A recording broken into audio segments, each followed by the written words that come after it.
अब हम देखते हैं कि एक लीनियर चार्ज डिस्ट्रीब्यूशन के लिए हम नेट इलेक्ट्रिक फील्ड कैसे कैलकुलेट कर सकते हैं। यहाँ मैंने एक इनफाइनाइट लेंथ का वायर लिया है और उससे at a distance small R एक पॉइंट है कैपिटल आर जिस पे मुझे नेट इलेक्ट्रिक फील्ड कैलकुलेट करना है। हमने अभी तक पढ़ा था कि हम फील्ड कैसे निकाल सकते हैं फॉर अ पॉइंट चार्ज, लेकिन यहाँ मेरे पास कंटिन्यूस चार्ज डिस्ट्रीब्यूशन है। इसके लिए अगर मुझे नेट इलेक्ट्रिक फील्ड निकालना है तो मुझे बेसिकली इस पूरे डिस्ट्रीब्यूशन को ब्रेक करना पड़ेगा into numerous chunks of small elements, जिनमें मैं ईच एलिमेंट को इतना छोटा है ये मान सकता हूँ कि वो पॉइंट चार्ज की तरह बिहेव करेगा।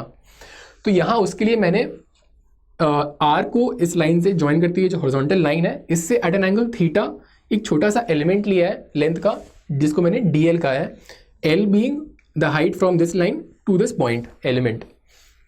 अब ये जो डीएल है, क्योंकि ये इतना छोटा है तो मैं कह सकता हूँ कि इसके कारण जो फील्ड है उसे मैं अप्रॉक्सीमेट कर सकता हूँ with the relation of field to a point charge.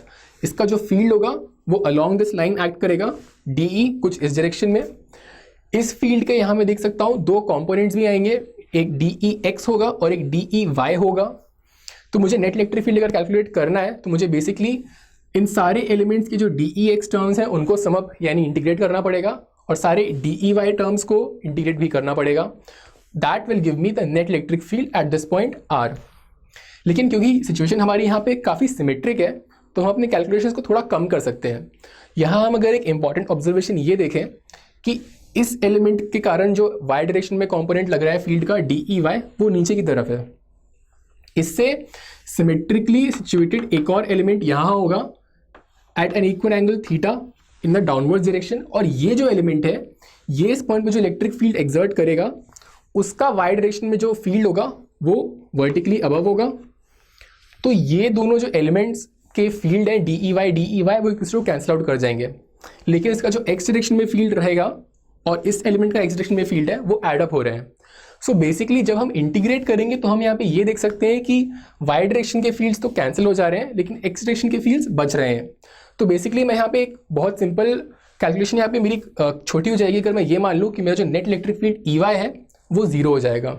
तो अब मुझे सिर्फ बेसिकली यहाँ पे डीई एक्स को समअप करना है। डीई एक्स क्या है, DE cos theta, DE Y में यहाँ पे मेरा डीई साइन थीटा था, लेकिन मुझे इसकी ज़रूरत यहाँ पे नहीं पड़ेगी। अब हम आगे देखते हैं कि हम ये डीई एक्स को कैसे इंटीग्रेट करते हैं।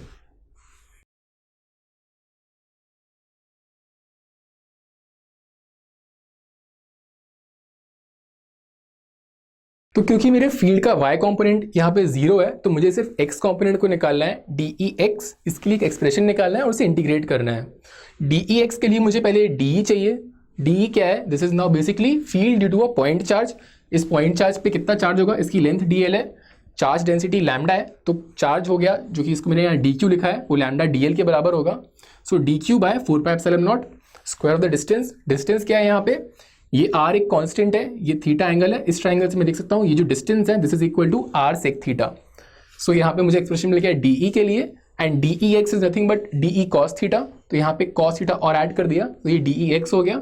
यहाँ मैंने डी क्यू को भी सब्स्टिट्यूट कर दिया है इक्वल टू लैम्डा डीएल। ये डीई एक्स का एक्सप्रेशन है, मैं इसे इंटीग्रेट करना चाहता हूँ अब, लेकिन यहाँ पे एक प्रॉब्लम है वो ये कि हमारे पास दो वेरिएबल्स हैं। पहला वेरिएबल यहाँ पे ये एल है DL which is height from this line horizontal line, दूसरा वेरिएबल है यहाँ पे थीटा। दो वेरिएबल्स में यहाँ पे इंटीग्रेट नहीं कर सकता, मुझे एल और थीटा के बीच में एक रिलेशन चाहिए होगा, वो रिलेशन भी मुझे यहाँ इस ट्राइंगल से ज्योमेट्री से मिल सकता है। मैं यहाँ पे देख सकता हूँ कि tan theta is equal to L by R, यहाँ से मुझे मिल जाता है R L is equal to R tan theta. अगर मैं अब इस इक्वेशन को दोनों तरफ डिफरेंशियल अप्लाई करूँ, ये चीज़ आप इन डिटेल पढ़ेंगे आगे मैथ्स में, कैलकुलस में। यहाँ हम देख सकते हैं कि ये कैसे होता है। तो L का डिफरेंशियल हो जाएगा DL, R एक कांस्टेंट है तो वैसे ही रहेगा, tan थीटा से मुझे मिल जाएगा सेक स्क्वायर थीटा और यहाँ पे वेरिएबल था थीटा तो यहाँ पे डी थीटा का डिफरेंशियल भी मल्टीप्लाई हो जाएगा। अब यहाँ से मुझे DL और डी थीटा में एक रिलेशन मिल गया है। अगर मैं यहाँ पे DL को सब्स्टिट्यूट कर दूँ in terms of R sec square theta D theta तो मेरा पूरा DEX का जो एक्सप्रेशन है उसमें सिर्फ एक वेरिएबल रह जाता है और वो है डी थीटा। तो वो कुछ इस तरह से मिल जाता है मुझे। यहाँ क्योंकि एक ही वेरिएबल है अब मैं इसे इंटीग्रेट कर सकता हूँ। मुझे अब लिमिट देखनी होगी क्या इंटीग्रेशन की होगी। अब क्योंकि वायर की लेंथ इनफाइनाइट है तो हम देखते हैं स्टार्ट ये बहुत ऊपर इन्फिनिटी से होगा, वहाँ पे जो एंगल है वो हम मान सकते हैं कि π/2 होगा। सिमिलरली अगर हम नीचे जाते जाएँ तो अगेन ये 0 से लेके -π/2 तक नीचे जाएगा एंगल, तो लिमिट्स हो जाएगी मेरी बेसिकली -π/2 से लेके π/2 तक। अब यहाँ बेसिकली ये एक बहुत ही सिंपल इंटीग्रेशन है, integration of cos theta from -π/2 to π/2, जो कि बेसिकली 2 होता है। तो यहाँ से मुझे Ex मिल गया λ/2πε0r, and this is also equal to the net electric field, जिसका मैग्नीट्यूड यही होगा, क्योंकि हमने देखा था कि जो Ey है वो टर्म 0 है। So basically the field due to an infinitely long wire at distance r from it varies as inversely as 1/r, और वो कुछ इस तरह से में मिल जाता है।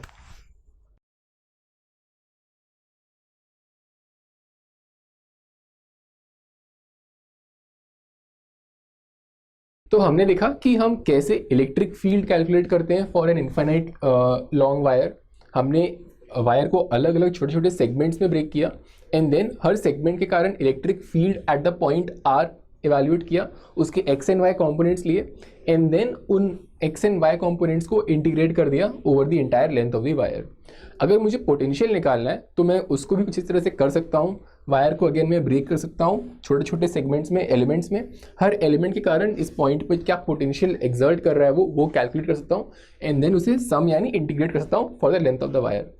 लेकिन क्योंकि मुझे यहाँ पर पता है कि इलेक्ट्रिक फील्ड क्या है, उसके लिए मेरे पास एक्सप्रेशन है। इलेक्ट्रिक फील्ड जो होता है वो हमने देखा था कि it is a function of R is the distance of the point from the wire. So electric field is function of R is λ/2πε0r along the direction of r only. This is the unit vector in the direction of r. तो अगर मुझे electric field पता है तो मुझे potential के लिए again integrate करने की जरूरत नहीं है। मैं यहाँ पे एक शॉर्टकट भी अपना सकता हूँ। हमने पढ़ा था कि इलेक्ट्रिक फील्ड और पोटेंशियल डिफरेंस के बीच में एक रिलेशन होता है। उस रिलेशन को इस्तेमाल करते हुए हम यहाँ पोटेंशियल डिफरेंस कैलकुलेट कर सकते हैं between any two points, let's say A and B, जिनका difference from the wire, the distance from the wire is A and B।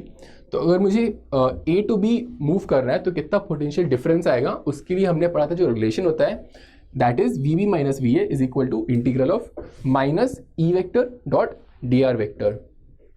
अब यहाँ जो E वेक्टर है इसका डायरेक्शन क्या है, अलॉन्ग R ही है, और जो dr है वो भी A टू B अगर जाए तो इसी डायरेक्शन में है। तो दोनों ही जो वेक्टर्स हैं ये अलॉन्ग द सेम डायरेक्शन है, तो ये E dr हो जाएगा।